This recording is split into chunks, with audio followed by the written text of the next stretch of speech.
Hey les gens, c'est Ben ici. Aujourd'hui, on se retrouve pour une vidéo qui va parler de l'IPSI. Vous l'aurez bien compris. Et oui, une fois que vous avez réussi l'écrit, c'est-à-dire la culture générale et les tests psychotechniques, que vous avez une bonne note à l'oral, vous êtes admissible à votre IPSI, Institut de formation en soins infirmiers, pour les teubés qui savent pas ce que c'est.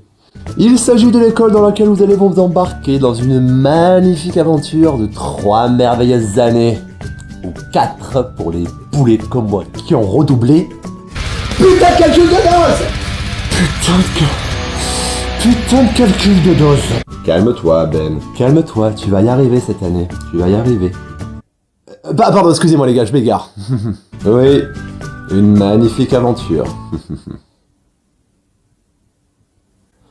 Dès le début, ça sentait le sapin pour moi. À partir de là, comment tu veux que ça se passe bien pour moi la suite? Les référents, ça va être vos profs. Ça va être vos profs tout au long de la formation. Ce sont des anciens infirmiers, ou même encore qui sont encore infirmiers, qui exercent encore en tant qu'infirmiers, mais qui font un mi-temps entre travail à l'hôpital et enseignement. Tiens, une petite anecdote que je tiens depuis ma première année. Les référents, faut les vous voyez. Hein, c'est pas vos collègues ni vos amis, ce sont vos profs. Hein, ils sont là pour vous former, donc faut les vous voyez, faut les respecter. Si jamais ça vous arrive de les tutoyer par habitude ou par lapsus, là, ils vous tombent dessus, vous allumez direct. Hein. Sauf que moi, qui suis pas physionomiste pour un sou, j'ai pas réussi à retenir toutes les têtes des formateurs dès le début de l'année. Du coup, ma combine, c'était je vous voyais tous les gens qui étaient susceptibles d'être formateurs, c'est-à-dire les personnes âgées entre 40 et 50 ans. Mais le souci, c'est qu'un coup sur deux, je tombais sur des membres de ma propre promo, qui étaient en reconversion professionnelle, donc qui étaient un peu plus âgés que nous. Et quand je les vous voyais comme ça, soit ils se foutaient de ma gueule, soit ils le prenaient mal parce que, soi-disant, je les laisserais de côté, je voudrais pas m'intégrer avec eux. What the fuck.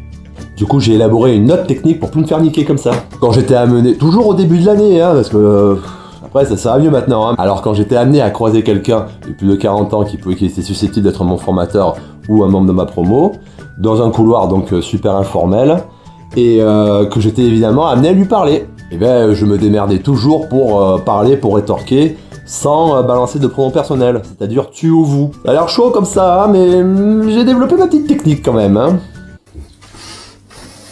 Bonjour. Bonjour. Dis, je suis nouveau ici, tu pourrais bien dire où est la compta, s'il te plaît? Eh ben...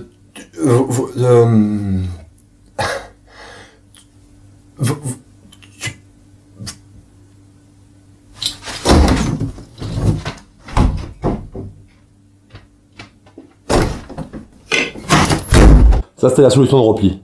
Comme je vous le disais, belle technique. Putain, heureusement que je me suis vite fait aux différentes têtes, hein. Ça allait pas durer 1000 ans cette combine. Bref, la vie en IFSI. Une fois dans le bain dans l'IFSI, on vous fera vite comprendre que vos études seront divisées en 2 catégories. Tout d'abord, la théorie. La théorie, ça se passera à l'IFSI. Hein. C'est d'ailleurs dans ce même endroit qu'est l'IFSI qui vous feront un bon petit formatage quand même, hein, pour un peu vous mettre dans le bain.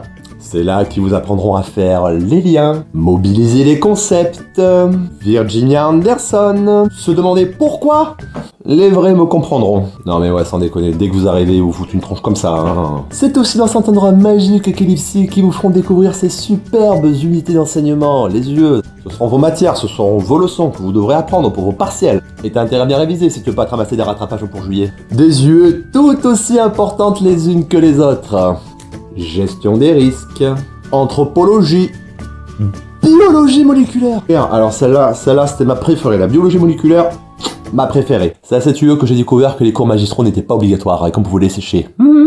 À ne pas prendre en exemple évidemment, hein. Allez à vos cours, bossez-les, ça vous fera gagner une année comparé à moi.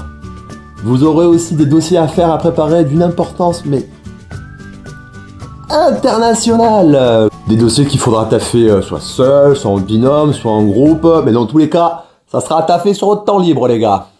Et pour ces dossiers, l'IFSI met à votre disposition l'outil de recherche le plus élaboré du XXIe siècle. Cet ensemble de culture, cette source intarissable de savoir, indispensable pour mener à bien vos recherches. Je veux bien sûr parler du... CRD. Ça vend du rêve, hein. Vous savez, le CRD, c'est la pseudo-BU universitaire. La pseudo-BU universitaire, Ben, le roi du pléonasme. C'est l'endroit où vous allez bosser 2 fois par an, pas plus. Hein. 2 fois par an pour vous donner bonne conscience et parce que vous allez laisser un chèque de 10 € en début d'année. Et la pratique maintenant. Après quelques semaines à l'IFSI à fuir la biologie moléculaire, l'IFSI vous parachutera sur un terrain de stage de leur choix ou de votre choix, ça dépend des écoles, ça dépend des années. Moi je sais qu'en première année on pouvait pas les choisir ces stages. Moi je sais que dans mon école en première année on pouvait pas choisir ces stages. J'en dirai pas plus sur la pratique et les stages parce que je compte faire une vidéo beaucoup plus détaillée sur les stages et la pratique. Revenons brièvement sur cette superbe organisation qu'est l'IFSI. Et allez, on va taper un peu sur les œufs ici quand même, hein. Parce qu'il faut pas croire, hein, c'est pas parce qu'on a réussi un concours que ça y est, on est plus intelligent que les autres, pas du tout, pas du tout. Voyez-vous, certains cours à l'IFSI sont assez indigestes, voire même carrément chiants, vous voyez le genre. Et quelquefois en amphi, on peut assister à un phénomène étrange, mais bien réel, bien présent. S'il vous plaît, du calme, voilà, asseyez-vous tous, asseyez-vous, voilà. Maintenant, pendant 4h30, nous allons parler du pH de l'eau et des essences gazeuses. Voilà. Et on ne râle pas, c'est très intéressant et ça vous servira pendant toute votre formation et toute votre profession.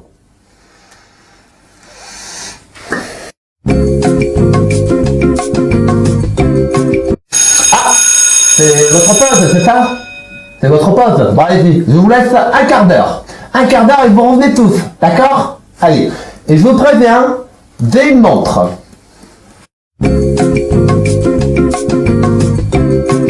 3, 2, 1.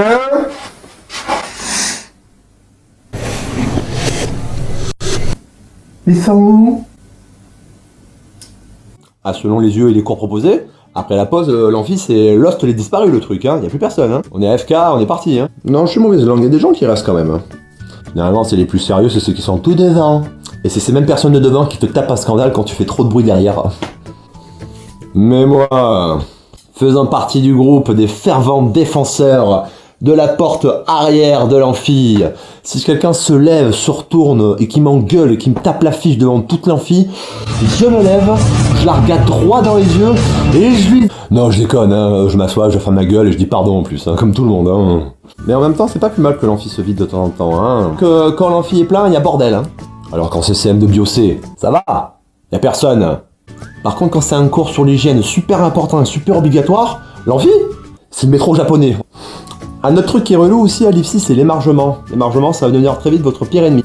Tous les matins et toutes les après-midi, vous devez marquer votre nom, votre prénom, votre signature sur un petit cahier avant d'aller en cours. Ça a l'air tout con comme ça, mais c'est très vite chiant. Faut monter les étages, faut le trouver, parce qu'il n'est pas toujours au même endroit. Quand tu le trouves, il y a la queue, faut faire la queue pour émarger. Bref, c'est chiant. Bug à la caméra. Putain, si le focus n'est pas, je t'explose. En soi, l'émargement en lui-même, c'est surtout pour les cours obligatoires et pour ceux qui se font financer leur formation par le Pôle emploi ou par une structure. Parce que ceux-là, cours obligatoires ou pas obligatoires, ils sont obligés d'aller en cours parce qu'ils se font financer leur formation. Obligés.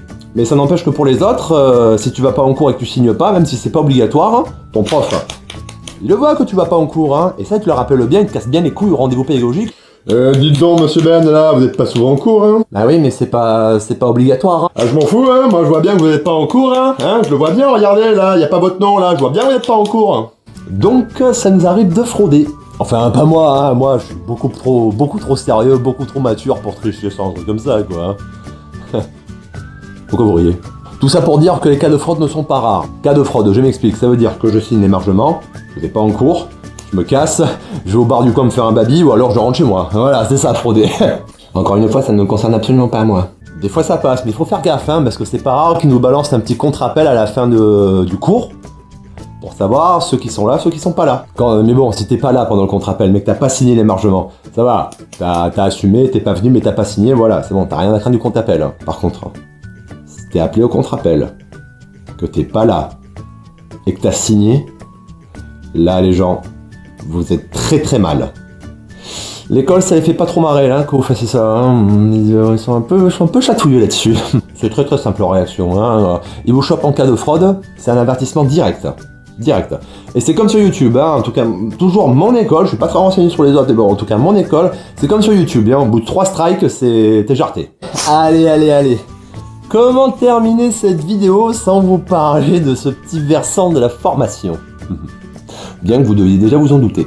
Dès que j'ai annoncé à mes profs que j'avais réussi mes concours infirmiers et que j'étais admis à l'école, ils ont tous, plus ou moins, c'est quand même cette même réaction dès le départ. Bon, ils étaient super contents pour moi, évidemment, mais dans un second temps, ils ont tous eu à peu près cette même réaction. Oh, tu vas à l'école des infirmières? Oh, tu vas voir, oh, y a plein de gonzesses là-bas, tu vas te régaler, oh.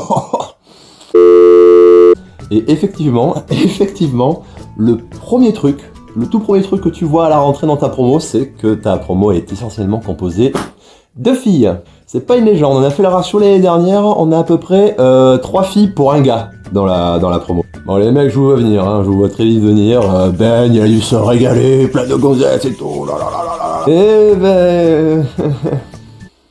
hein. Déjà le ratio, tu le recalcules très vite, hein, dans ta promo, t'enlèves les fraîchement bachelières, les casés et les reconversions professionnelles. Il te reste plus que ta main pour pleurer. Comme vous pensiez, bande de pervers. Non mais je râle beaucoup sur mon IFSI, mais bon, il y a des trucs cool quand même, hein, faut pas croire, hein. Oui, il y a des trucs cool à l'IFSI, hein, il y a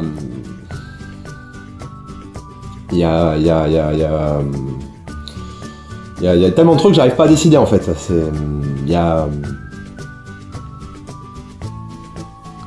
quoi les filles déjà? Il y a quoi de cool les filles? Qu'est-ce qu'il y a de cool à l'IFSI? Qu'est-ce qu'il y a de cool à l'IFSI?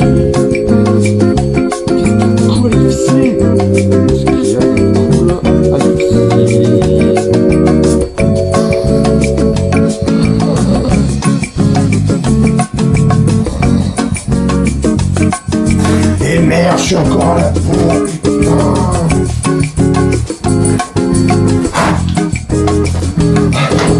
C'est bon. Bon là je suis hyper labor, faut que j'aille travailler. Dès que je reviens, je vais réfléchir pendant que je travaille. Dès que je reviens, je vous le dis, ce qui est cool ici. Partez pas, hein. Ah, c'est bon. Je sais ce qu'il y a de cool à l'IFSI. À l'IFSI, il y a plein de micro-ondes pour qu'on puisse réchauffer notre bouffe à midi. Je suis trop content d'être à l'IFSI, les gens. Évidemment, je suis content d'être dans mon IFSI, j'en changerai pour rien au monde. Je suis très reconnaissant à l'école de m'avoir accepté, de m'avoir fait confiance à l'oral. Je suis très conscient de ma chance d'avoir été pris, d'avoir été sélectionné parmi tant d'autres pour être admis à l'école. Évidemment, je me rends compte tous les jours de cette chance que j'ai eue. À l'école, il y a des trucs cool, il y a des trucs moins cool, mais ça c'est normal, ça c'est les études, c'est la règle du jeu, hein. Alors pour ceux qui veulent rentrer en IFSI, ne vous focalisez pas sur toutes les contraintes, toutes les obligations que vous demande l'école, mais dites-vous bien que ça va être une période très importante pour vous. Vous allez avoir une promo, vous allez avoir des souvenirs plein la tête. Cette formation, cette école va vous permettre d'avoir un métier mais hors du commun. C'est une période très importante qui va se passer dans votre vie d'infirmier et il faut la gérer aussi bien que vous pouvez. Voilà. Voilà, c'est la fin de cette vidéo, hein. N'hésitez pas à dire ce que vous avez pensé de la vidéo dans les commentaires. Un petit pouce j'aime, ça fait toujours plaisir. Pour les futurs ESI, n'hésitez pas à me poser des questions. Je me ferai un plaisir d'y répondre si je peux, évidemment.